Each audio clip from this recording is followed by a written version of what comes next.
Okay, so today we're going to talk about inverse functions. Yesterday, I tried to like get your mind back on things, okay, so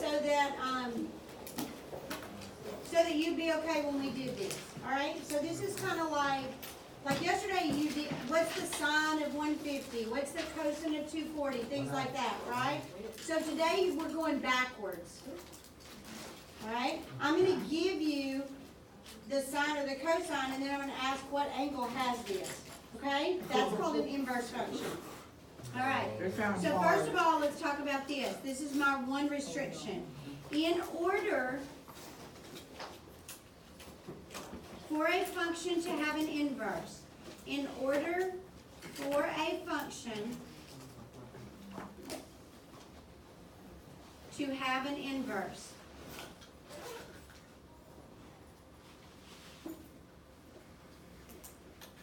function. An inverse function, not just an inverse. It must be 1-to-1.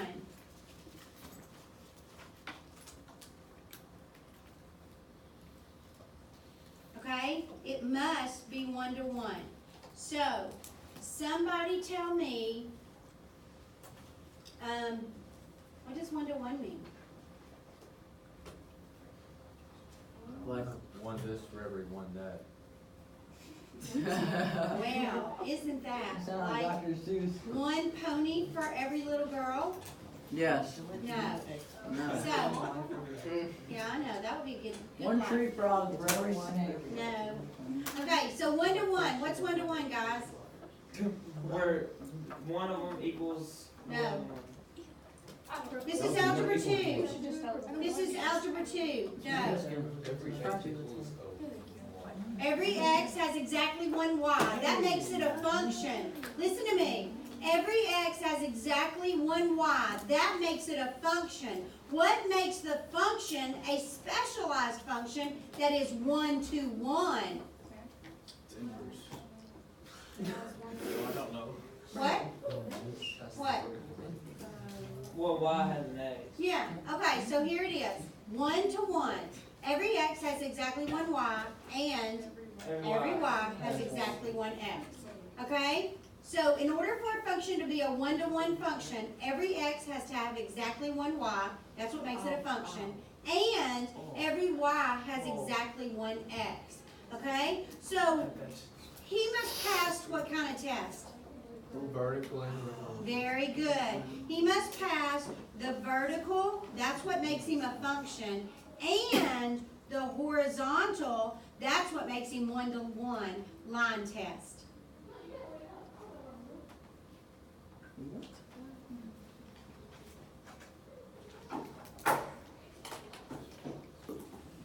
I wonder if they understand that makes me mad.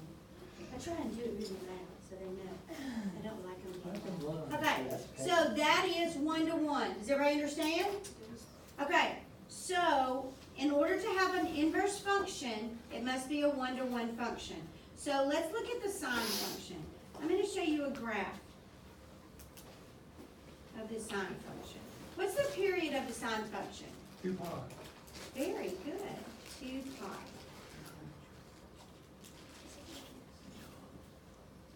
So I'm going to go back this way. Another pi 2. Also. Okay? What does it go up to and down to? 1. 1 and -1, right? Where does the sine curve start? Okay, so it starts here in the middle, and then it goes up to 1, down to 0, back to the middle, down to -1, and back to the middle. Are you with me? Okay, so that means right here, where does he go? When I go backwards? Down, and then back to the middle. Okay, so this is my sine curve. I kind of crowded my last 2 points. I don't know why. All right, so there's my sine curve. Here's my question. Is that 1-to-1? Yes. No. No. Okay, does he pass a vertical line test? Yes. Yes, he does pass the vertical line test. What happens when you run a horizontal line test? He doesn't, he just. Oh, man. People, does this curve stop here and here? No. No. Oh, no. He keeps going, and this one keeps going, okay? And then he just keeps on snaking, right? So as soon as you pass, heck, as soon as you touch it, okay? That's that point of tangency. He's touching it an infinite number of times. Do you understand? Okay, so this function is not one-to-one. So what we're going to have to do something. We're going to have to finagle it. We're going to have to make some restrictions on this thing in order to find the inverse sine.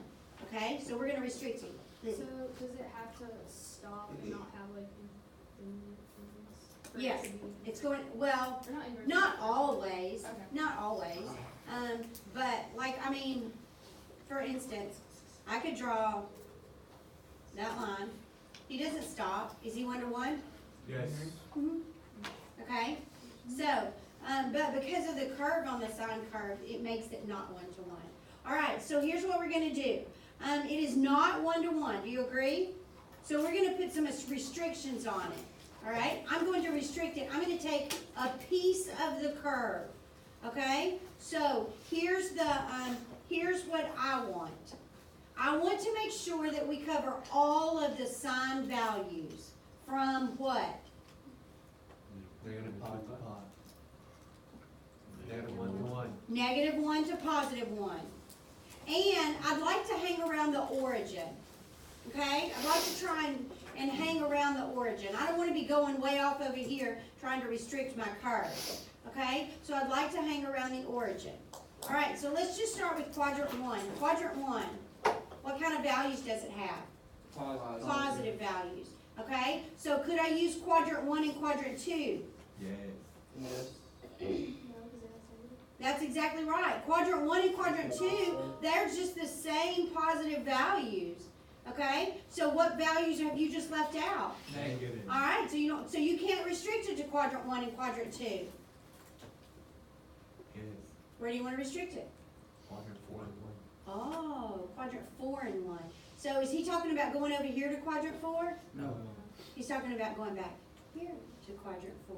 What? Okay? So here's what Sean says. Sean says, hey man, let's restrict that guy to this right here.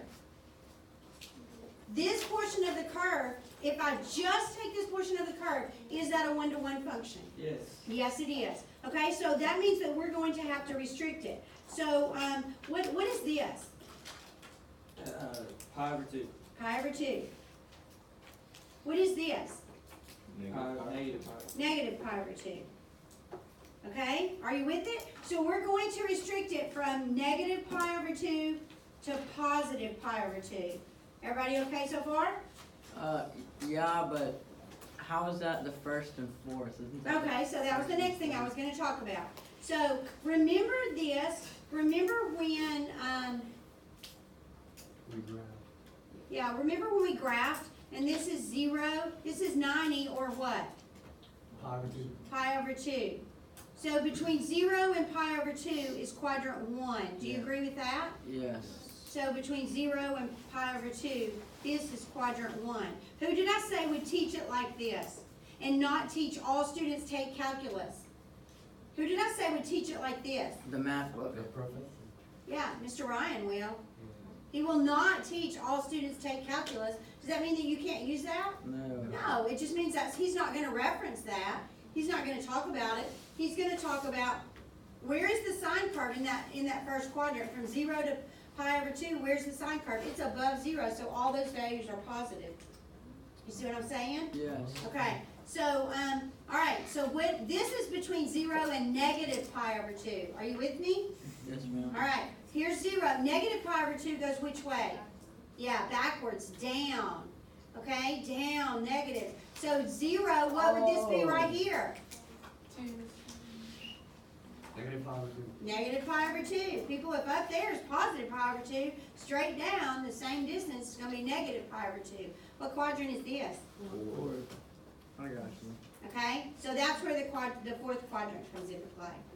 All right, so we're restricting it to the first and the fourth quadrant.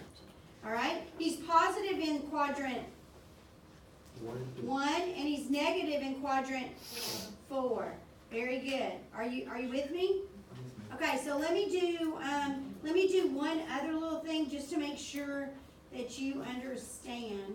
I lost a piece of paper. Oh, there it is. So let me explain to you what an inverse function is.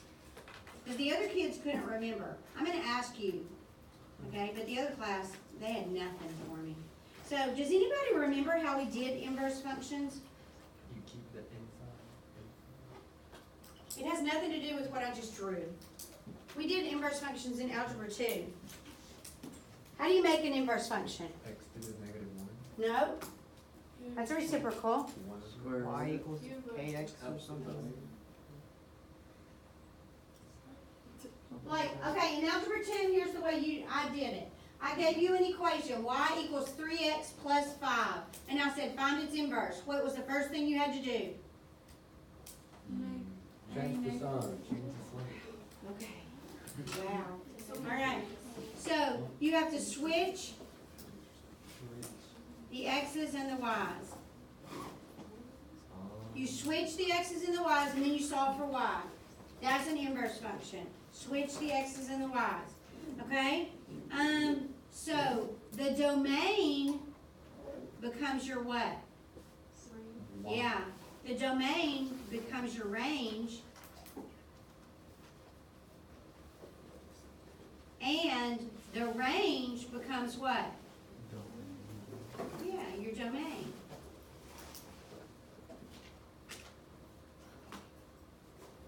I figure you're good. I'm good. I'm leaving. I was like, Okay? All right, bye. Okay, so everybody okay so far? 1 second, I'm gonna write that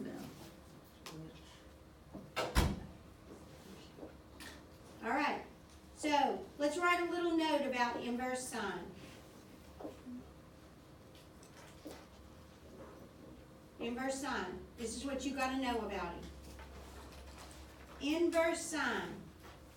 His domain, now remember this is an inverse function.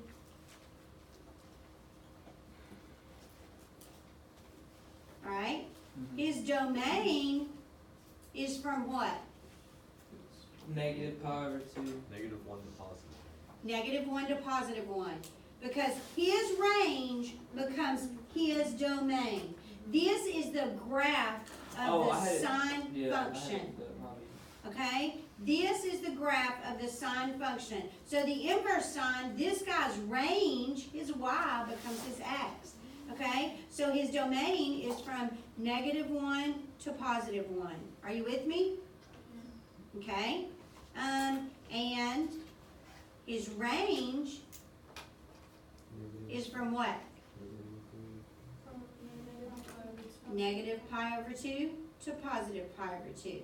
That's what we had to restrict it to in order to make us be able to work with the inverse function. Is everybody okay? All right. He is restricted. I'm writing down what all you have to know. Restricted to quadrants what? 1 and 4.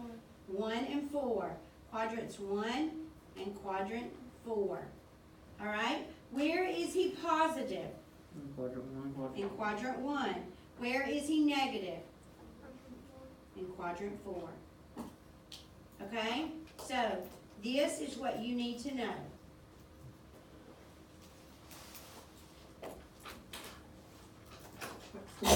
You need to know that, guys.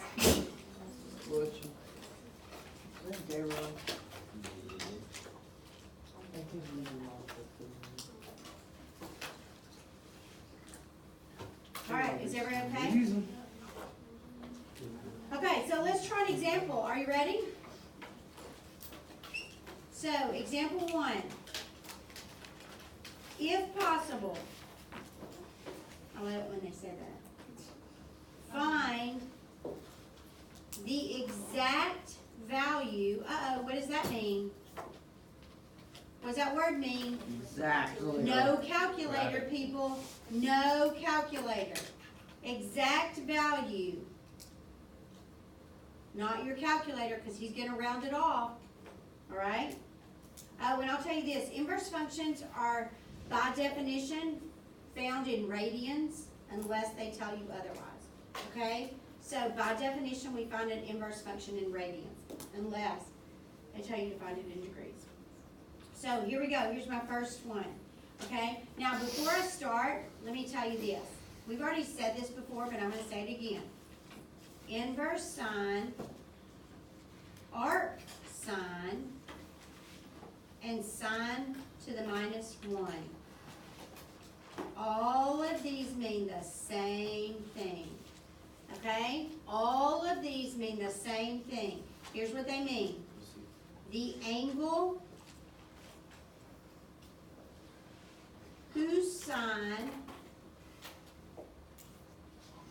is whatever they give you, okay?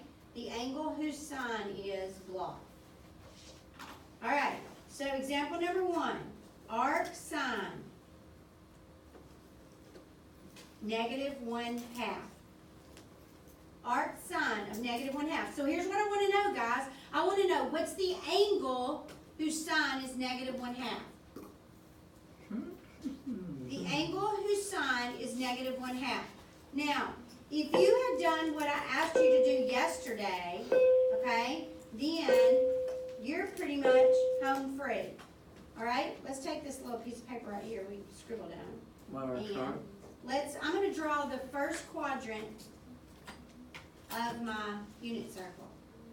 Should I be able to do this without looking? Yes. People, you should be able to do this without looking. What's this point right here? 0. 1, 0. 0. All right, what's this point right here? 0, 1. 0, 1. Colton, remind me to tell you something after we get through. Alright. Okay? So it's about being hit by. So it happened to another child in my class while I had a sub and they left my class to go take something to the office, and it was back when we had all the construction. You had to run all the way around the building, and he ran around the building and got struck by a car. And the substitute, Miss McCall was my sub, she was like texting me, oh, one of the kids just got hit by a car. I was like, oh my gosh, do I know him? And she said, yes, he's one of yours. What? He left his class. I'm like, oh my gosh. So, but anyway, he was okay. It was fun. All right. So, no, it wasn't really funny, but it kind of was. Oh, you should have heard Miss Tarver when I told her when she could not stop. Her face got red. She was dying. I was laughing. dying until Okay, so this one's in the middle. Since we're only doing radians, I'm just going to write the radians down. Pi over 4. What's the point, guys? 2. 1 over square root of 2. Yeah, I'm going to write it as 1 over the square root of 2. Now, I'm going to tell you why I'm going to write it that way. Because if I have to flip it, yeah, he's easy to flip. He's the square root of 2. But if you write him as the square root of 2 over 2 and you flip it and don't reduce it, then I'm going to take points away from you. Okay? You got it? Yes, Dakota, you with me? Okay, wake up. Wake up. I know it's boring. It must be nice to be so smart. All right. He is really smart. So this one right here, he's 30 degrees or what? Pi over 6. And this one's 60 degrees and he's what? Pi over 3. So those kind of flip-flop. The same thing that these points flip-flop. Okay? Whatever point this is, then this is going to switch the x and the y. Okay? Y'all, the numbers are the square root of 3 over 2 and 1/2. The square root of 3 over 2 and 1 over 2. Those are the 2 points. Okay? Now look at this guy right here. Do you see how far out he comes? This guy does not come as far out. So this guy's x has to be bigger. Okay? This guy goes up higher than he does. So his y has to be bigger. Okay? Well, the bigger one is the square root of 3 over 2. So this is the square root of 3 over 2 and 1/2. And this is 1/2 square root of 3 over 2. All right. Is everybody with me so far? Okay, so let me show you how to do this. Inverse sine, -1/2. So you're looking for, what sign, x or y? Y. So you're looking for, who has a y of 1/2? Don't say it out loud. You're looking over here, and I'm looking at the y's, and I go, who has a y of 1/2? Bam. There it is. Pi over 6. This is negative, so guess what you do? You slap a negative on it. Wait, how do we, Negative pi over 6. How That's do we- my answer. how do we know that it's the y? Says sine. Because cosine's x and sine is y. And we're videoing. Wait, what do you mean? Oh, Okay, so we're like not sharing all of these. can I say it now? No. So, alright, was that hard? Everybody okay with that? Alright, let's try another one. Here's your next one. Inverse sine, square root of 3 over 2. Don't do it out loud, just do it to yourself. Inverse sine, square root of 3 over 2. Who has a sine of the square root of 3 over 2? Cosine is x and sine is y. Tangent is y over x.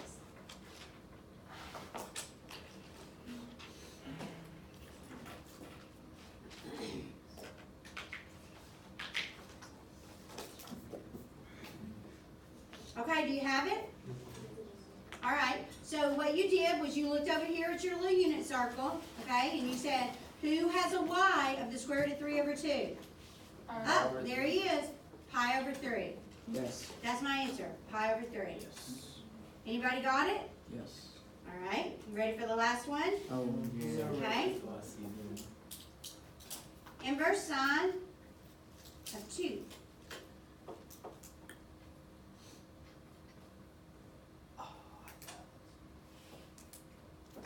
Inverse sine of 2.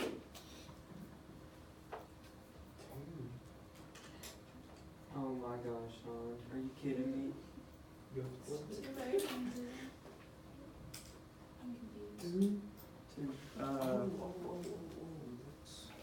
If I got that right, then Bro, she literally talked about this so much. What is this?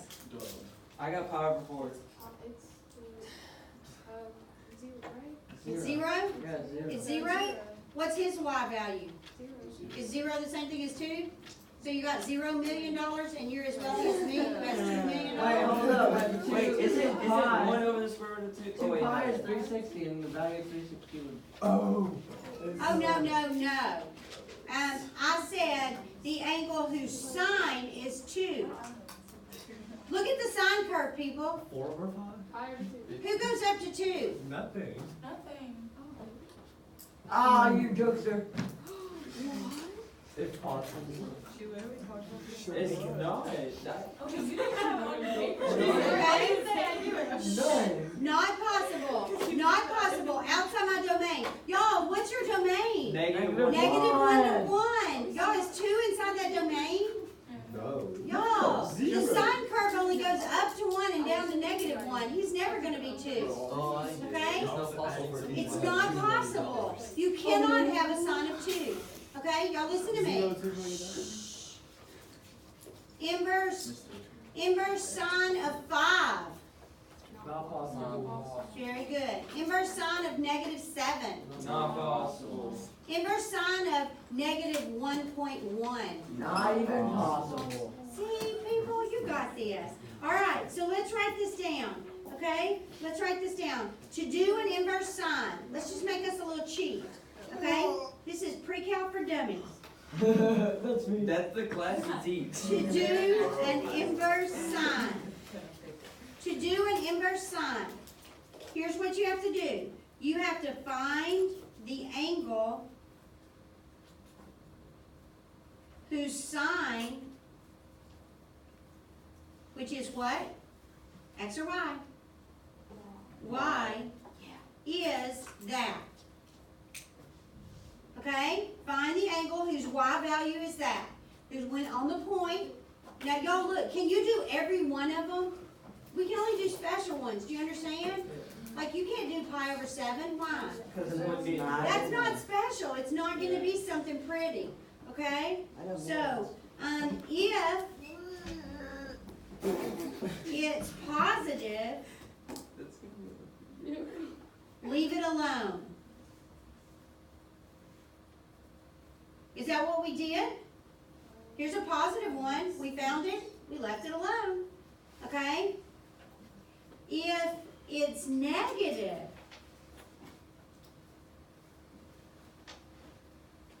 what did I tell you to do? Slap a negative sine.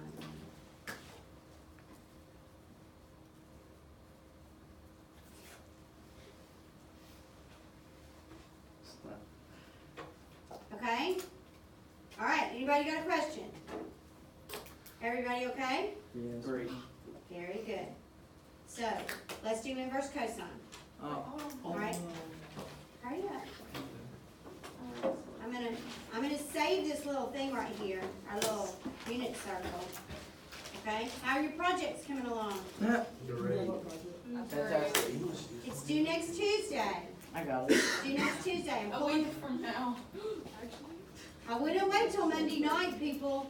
You won't make an A. I got hit by a car Friday and then I was throwing up yesterday. I haven't started. I haven't done anything. I haven't done anything and I haven't started. Your week has to get better. Inverse cosine. I'll do the Yeah, my week's got inverse Inverse cosine. Okay, so let's graph it. Let's do it just like we did sine, because y'all liked that, right? Yes. We're like, yeah, this is good. All right, so here's 2 pi. That's the period of the cosine curve.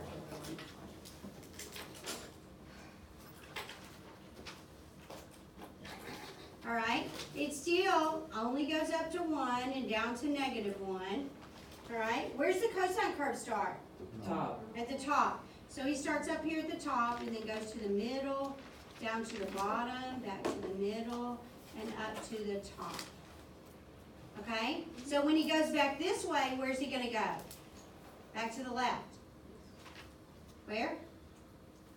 Down. Right here. Down to the middle, and then down to the bottom. So this is my curve. And remember, you gotta sneak up on it. All right? So there he is. Same thing, guys. Same thing. All right?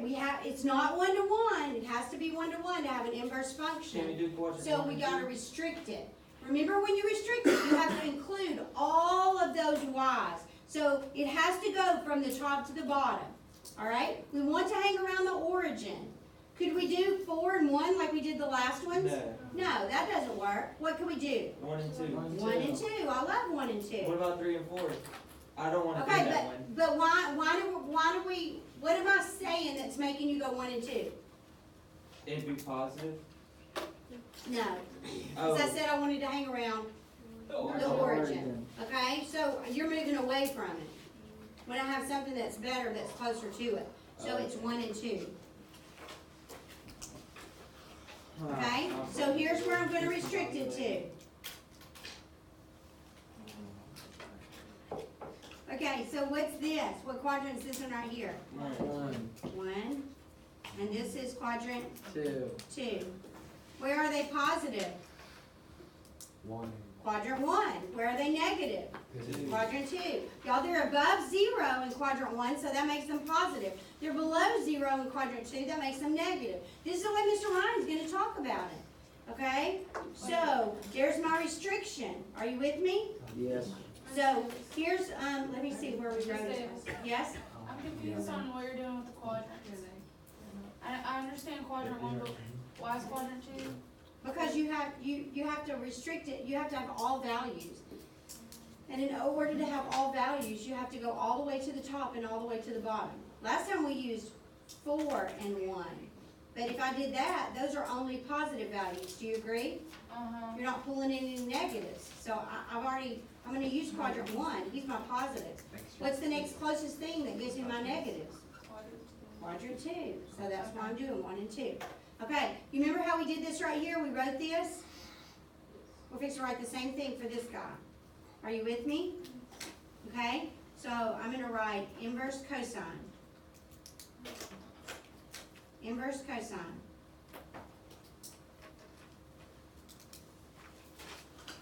Tell me what his domain is.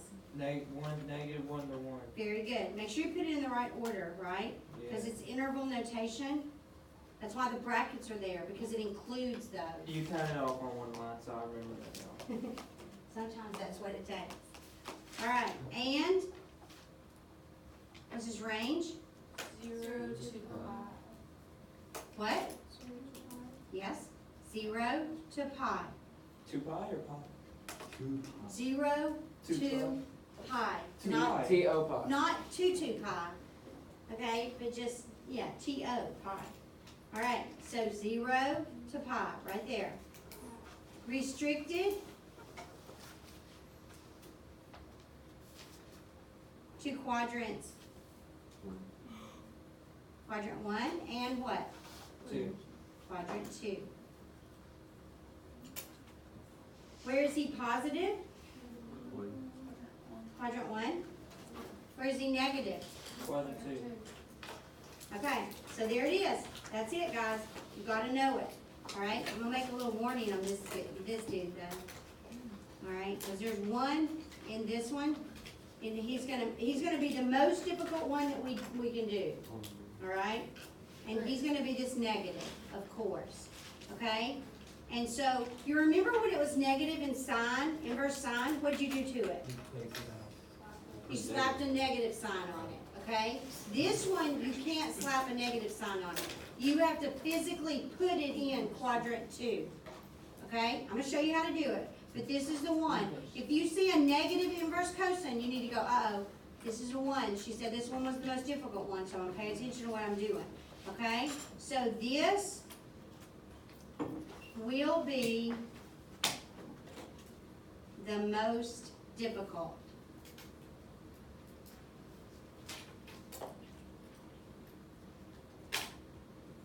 Negatives must be put in quadrant 2. You can't just slap something on it and say, all right, you're in quadrant 2. The way we did those negatives and pulled it down into quadrant 4. Okay? So you want to try a couple? Sure. All right, so here's example 3. I don't know what happened in example 2, but whatever. All right, so first one we're going to do is arc cosine, the square root of 2 over 2. The angle whose cosine is the square root of 2 over 2. Well, the first thing that I know is that the square root of 2 over 2 is actually what? 1 over square root. Yes, 1 over the square root of 2. Remember how at the first of the year that would kind of get some of y'all and y'all would be like, whoa. And now you just roll right through it and you don't even think about it. Okay? So 1 over the square root of 2. Who is cosine? Cosine is who? X. So you're looking at your little first quadrant and you're saying, who has an x of 1 over the square root of 2? Right over there. Pi over 4. That's my answer. People, is this hard? No, not even a little bit. Okay. Pi over 4. If you don't know, did it help doing that worksheet yesterday? Because I haven't ever done that before. Yeah, Yeah. no, Yes? I got it, yeah. That helped? Okay. So I haven't ever done it like that before, so I tried it to see if maybe it would help you get back in the swing. So there's my answer. Is everybody okay? All right, so let's do this one. Obviously, this one's going to be a difficult one. Are you ready? So inverse cosine negative 1/2. Inverse cosine of negative 1/2. Is that inside my domain? Yes. Yes. Negative 1/2 is in between negative 1 and 1, so he is possible. All right, let's make it happen, people. 2. 0. Okay, so tell me what I'm looking for on this little. Unit circle. X is negative 1. Okay, but I'm not gonna find a negative because I'm in the first part. There you go. Okay, so I'm gonna look where my x value is 1/2. Does everybody see it? Yes. Here he is right here, and it's pi over 3. Okay, now watch this. Because he's negative, you have to put him in the second quadrant. Y'all listen, this is 1 pi. This is 3 pi over 3. Back it off 1 so you can be in the second quadrant, and where are you? 2 pi over 3. Very good. Oh, I remember this. Okay? So this is, I'm trying to bring back skills. This is a way that I taught y'all how to do that. Okay? Let's pretend that we were doing the inverse cosine of negative square root of 3 over 2.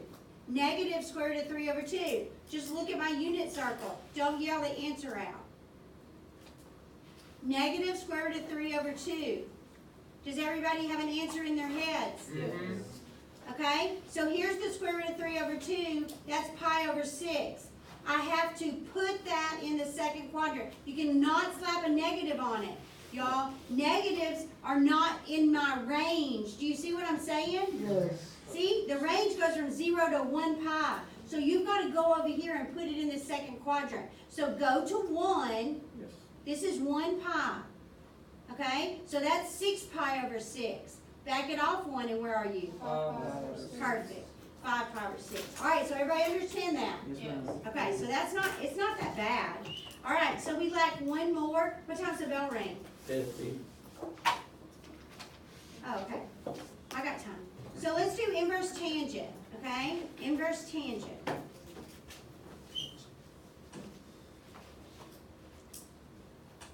Are we ahead of the other classes? Ryan. No, we're all the same. I try to keep y'all the same, but every once in a while. Last year when second semester rolled around, we were everywhere. Yeah. So, inverse tangent. All right, so let's think about the tangent curve. We didn't study the tangent curve a lot. It doesn't have a lot of real life applications, like squirrel, okay? Real life application.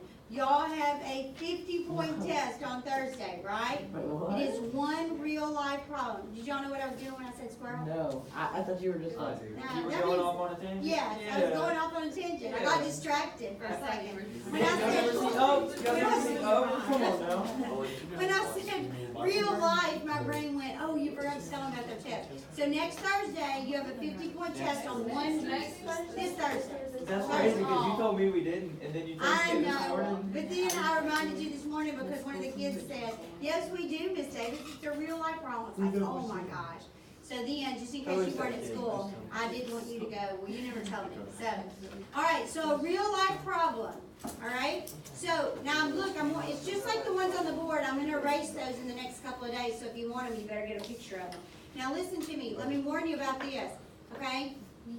The two periods have different problems, so don't listen to what they say, okay? Oh. I just cut out the cheating. You're not gonna be cheating, all right? Because your problem looks nothing like their problem. I'm not picking the problems. One of them's labeled 1 and one of them's labeled 2. And I will ask first period, which one do y'all want, 1 or 2? Or I'll ask you guys now. You pick 1? Wait No, a minute. whoa. Are they the hold same difficulty?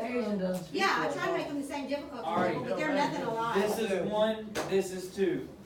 2. Do you remember? It's 1. Way to go, Sean. Okay? So, 5th period is number 1. Alright, so, inverse tangent. This is what the inverse tangent curve looks like, okay? Wait, I lost my place. Negative pi over 2 and at positive pi over 2, it has what?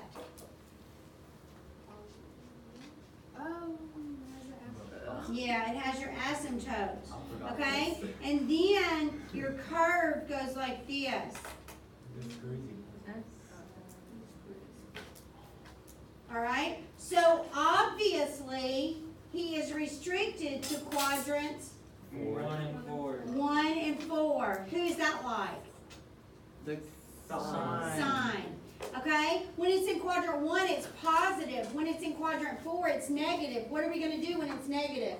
Slap it. Slap a negative sign on it, people. He is very much like Wait, Sine. why is it quadrant 4? Because he has to include all the values.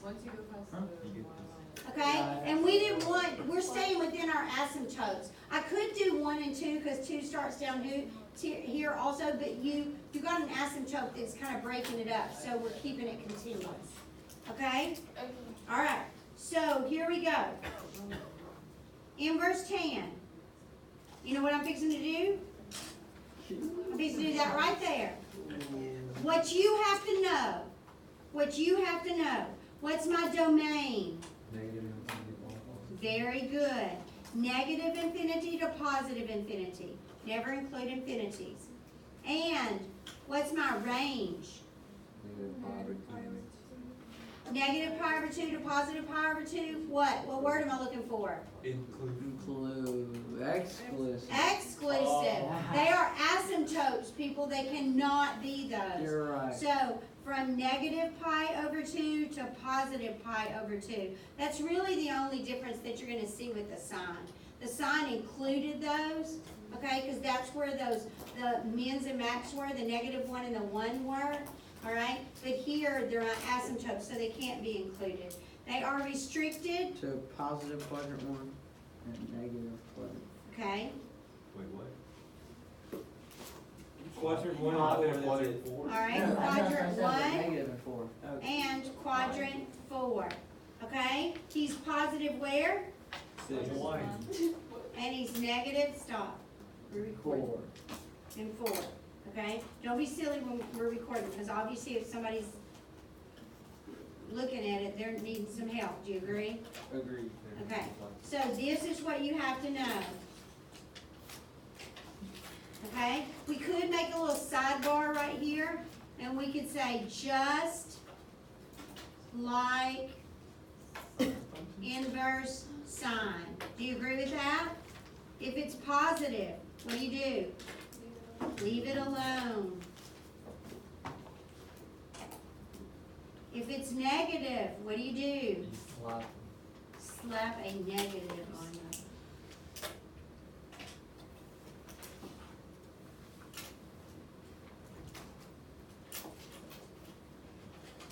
All right? Okay, the last thing, I think this is the last thing. Yeah, the last thing that I want to do, because in a real PreCal class, in a real Trig class, you would have to graph the inverse functions, okay? We're not going to do that because we simply don't have time. I cram it all in one semester, and I can't get it in one semester because this is our short semester. And then we had another storm, which made us miss another week off of our short semester. So normally I go into the second semester 2 to 3 weeks, so I will go in a good 3 weeks, okay? But we're doing pretty well. But I do want to show you what those curves would look like, just in case. So arc sine. Now remember, this is the graph of the inverse function. So the other guy's domain becomes his range, and his range becomes his domain. When I graph it and show you some stuff, you'll kind of go, oh, okay. And it'll be a good thing because you'll make some connections. All right? His domain is from -1 to 1. All right? And his range is from negative pi over 2 to positive pi over 2. Are you with me? Now that's what we kind of graphed. All right? But I'm going to show you what he looks like, and then I'm going to tell you what he does, and you'll kind of see it. All right? Oh. Okay, now think about this. The actual sine curve looks like this. Do you see this? Do you see how he snakes around the x-axis? What's this guy snaking around? Y. The y-axis. Do you see? That's why he looks like he curves up here and down here, because he really just does like this. Okay? That kind of helps some kids draw it better. It helps me. So arc cosine, what does he look like? Well, he's pretty much, all right? So -1, +1, and we did pi over 2 and pi. Okay, now the actual curve, well, never mind. This one looks like this. He goes here, he goes here, and he goes here. So he goes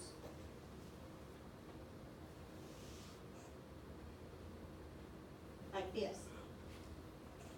They're not the easiest thing to draw. We could take that piece of the curve and we could move it anywhere we wanted to. All right? We used to graph them, but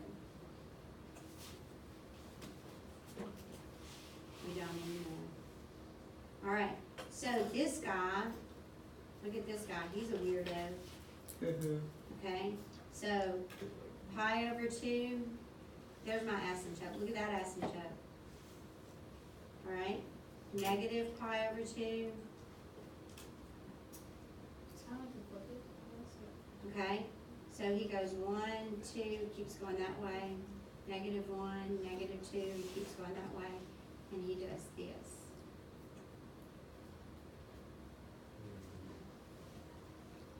And stays within those asymptotes.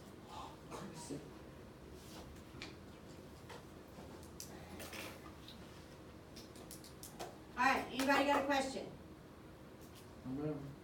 Okay, so here's my plan. Alright, Eli, you can turn this off now. Thank you. My plan is that I'm gonna teach today, I'm gonna teach tomorrow.